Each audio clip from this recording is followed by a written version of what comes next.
everybody, I'm Catherine Sprung and I'm going to be making Hermits cookies. So this is all part of a Navy cake series based off of a recent trip that I took to the Intrepid Sea, Air and Space Museum here in New York City, where a lot of these recipes were provided as a part of the exhibit.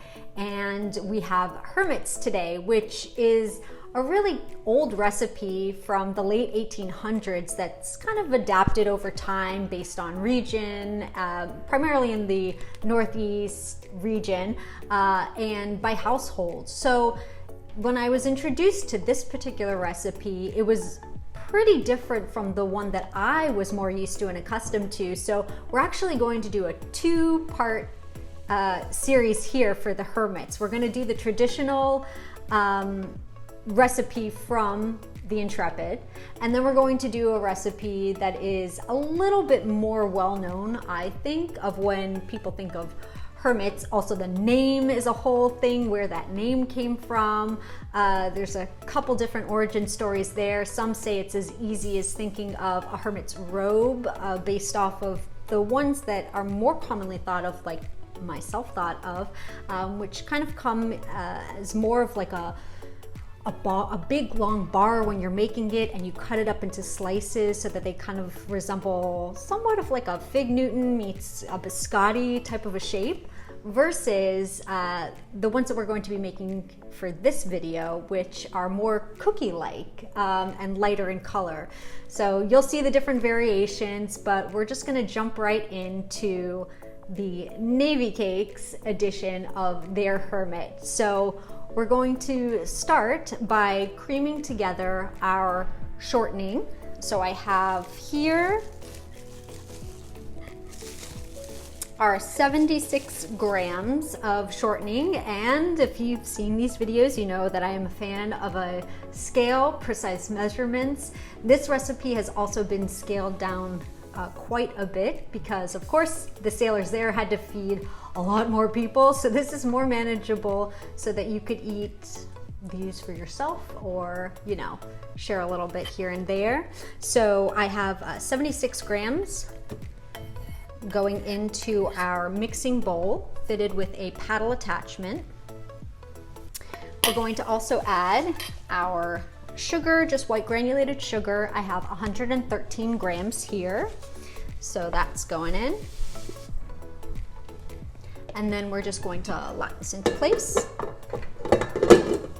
And as always, when creaming together these ingredients, we're going to be patient and we're going to give it a few minutes until it is light and fluffy. So we'll get this going and speed it up and show you what it looks like afterwards once it's light and fluffy.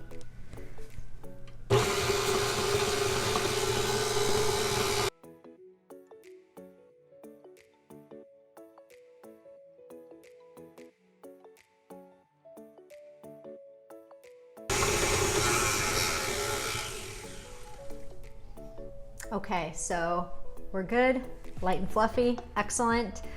Just going to scrape this down, and then we're going to add in our next ingredient, which is going to be just one egg.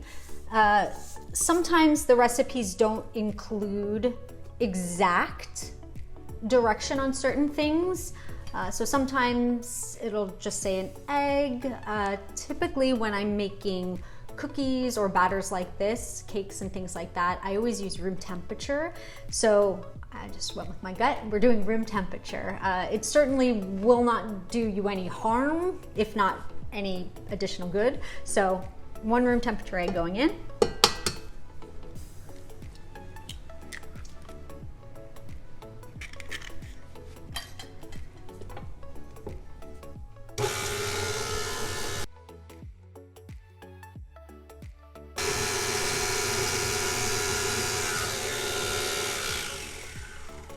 All right, once that is nicely incorporated, we're going to add in our other wet ingredients. So we're going to do 1 teaspoon of vanilla.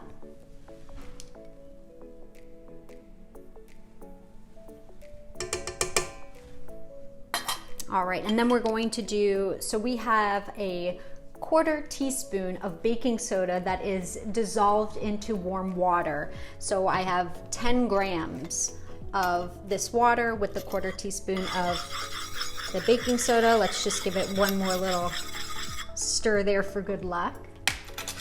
And we'll add that in. And then I also have 19 grams of milk. And we'll just give that a stir to get everything incorporated.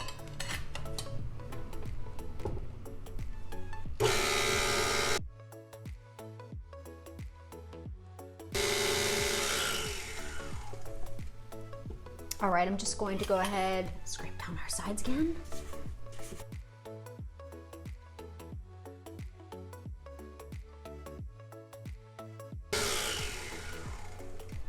All right, now it's time for our dry ingredients, which we are going to sift to make sure everything is nice and light. So here I have 115 grams of all-purpose flour, and then I also have a 1/2 teaspoon of salt, a 1/4 teaspoon of nutmeg, and a 1/2 teaspoon of cinnamon. So we've got all of that going in to get sifted.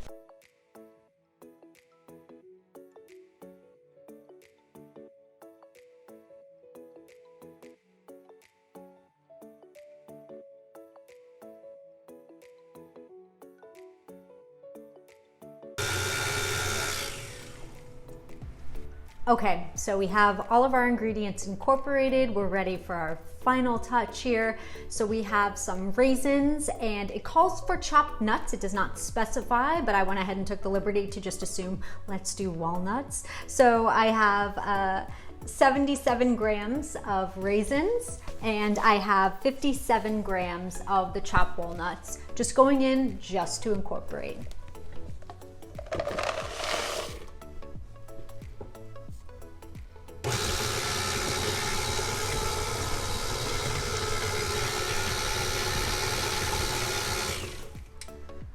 Okay, so we've got everything incorporated. This particular recipe calls for them to be drop cookies. So I've got my trusty little cookie scoop here.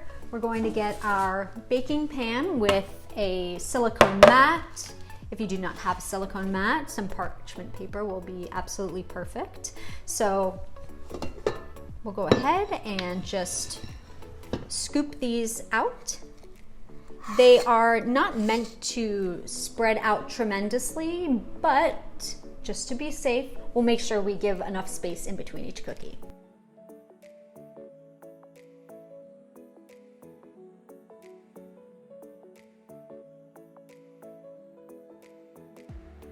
Okay, so we've got some of the cookies on the pan. It'll probably take another pan or two. I think that this recipe will most likely make about 18 cookies, give or take. So we have our oven preheated to 375 degrees Fahrenheit. We're going to pop these in 10 to 12 minutes. So at the 10-minute mark, just give a look. Make sure that they look ready. If not, you've got a couple more minutes depending on your oven. But we're going to go ahead, pop these in, and then check them out afterwards.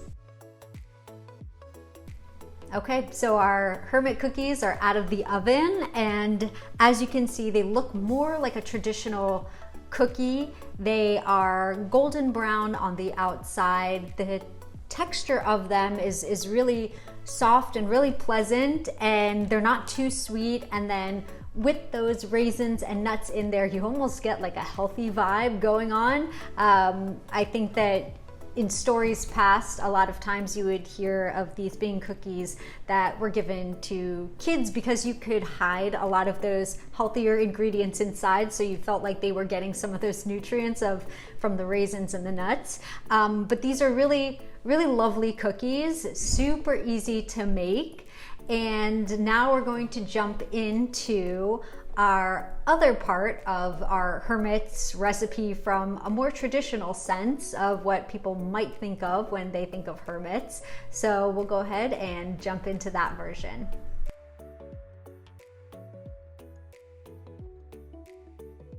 Okay, so that was the Navy Cakes Intrepid version of Hermits. Now we're going to jump into what a lot of people view as a more traditional version of this Hermit cookie. So some of the ingredients are similar, some are different, but we're just gonna go ahead and jump right in and make this happen.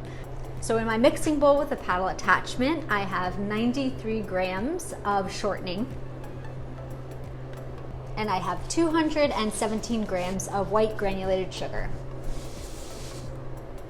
And we're just going to cream that together.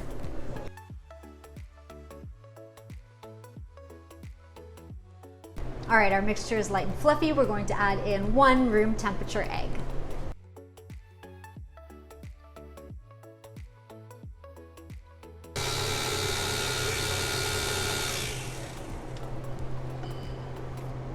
Next, we're going to add in a half a cup of molasses.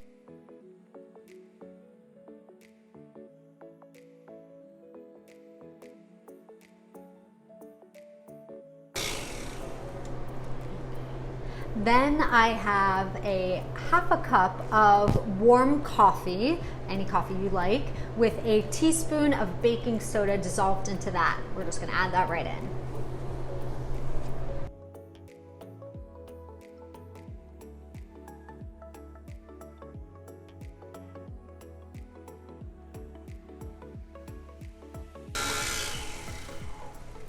Okay, next we're going to add in our dry ingredients and sip those in. So I have here 360 grams of all-purpose flour.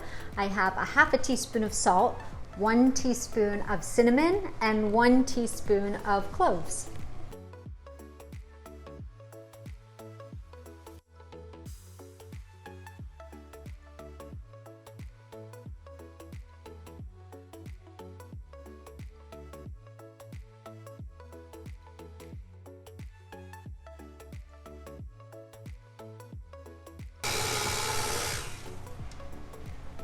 Okay, everything is mixed beautifully together. Now I have 160 grams of raisins going in just to stir.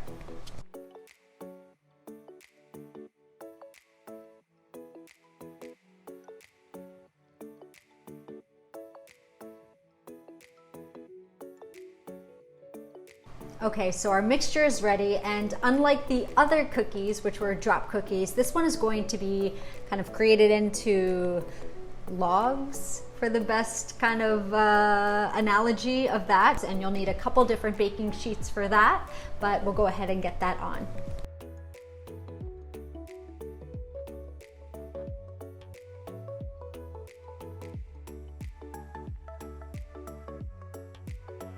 We're going to pop this into the oven, preheated oven at 350 degrees Fahrenheit for about 12 to 15 minutes. Just check on yours and see what time works best for you. Once they come out of the oven, just let them sit for a couple minutes or so, and then they'll be perfect to start cutting up and slicing into those little bar shapes.